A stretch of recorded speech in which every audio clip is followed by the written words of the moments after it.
పచ్చిమిరపకాయలు నూనె వేసి కడాయి స్టవ్ వెలిగించి కడాయి వేసి వేయించినండి.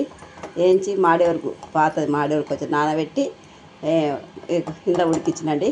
అన్నీ అంటే కొంచెం నీళ్ళు మాడే వరకు నానబెట్టిన నీళ్ళు పోసి ఉడికించిన. వేయించినాక ఉడికేయాలి. ఉడికించినాక ఉప్పు పసుపు వేసినండి. కొంచెం జీలకర్ర మెంతుల పొడి వేసుకోవాలి. ఎల్లిపాయలు వేయాలి.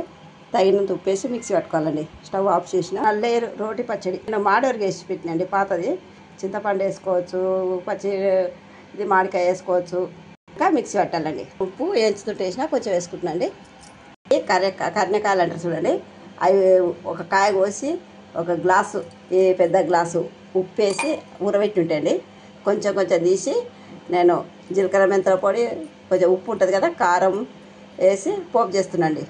టేస్ట్ ఉంటుంది. ఇది ఎల్లిపాయలు వేసి నలగదంచి ఎల్లిపాయలు కలుపుకోవాలి, పోపులు వేసుకోవాలి. బాగుంటుంది. కర్ణకాయ నిలువ పచ్చడి అండి. అప్పుడప్పుడు పోపు పెట్టుకోవచ్చు, ఒకటేసారి చట్నీ కలుపుకోవచ్చు అండి. మామిడికాయ చట్నీలాగా కలిపి పెట్టాలి. తీసి పోపు చేసుకుంటున్నా అప్పటికప్పుడు తినడానికి.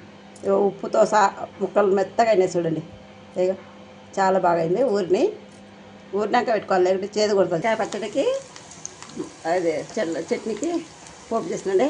ఫస్ట్ స్టవ్ వెలిగించి కడాయి పెట్టుకొని నూనె పోసి ఎల్లిపాయలు, ఆవాలు, జీలకర్ర, మినపప్పు వేసినండి. ఎండుమిరపకాయలు, చట్నీ మిక్సీ పడుతుందండి. కొంచెం కొబ్బరి సూరు వేసినండి. మిక్సీ పెట్టిందండి. పోపు రెడీ అయింది. స్టవ్ ఆఫ్ చేస్తున్నా.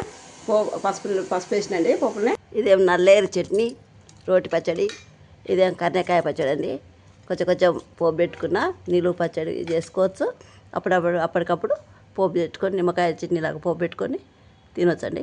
చాలా టేస్ట్ ఉందండి. ఉప్పు కారం అన్నీ సరిపోయినాయి. చాలా టేస్ట్ ఉన్నాయి. ట్రై చేయండి, లైక్ చేయండి, షేర్ చేయండి.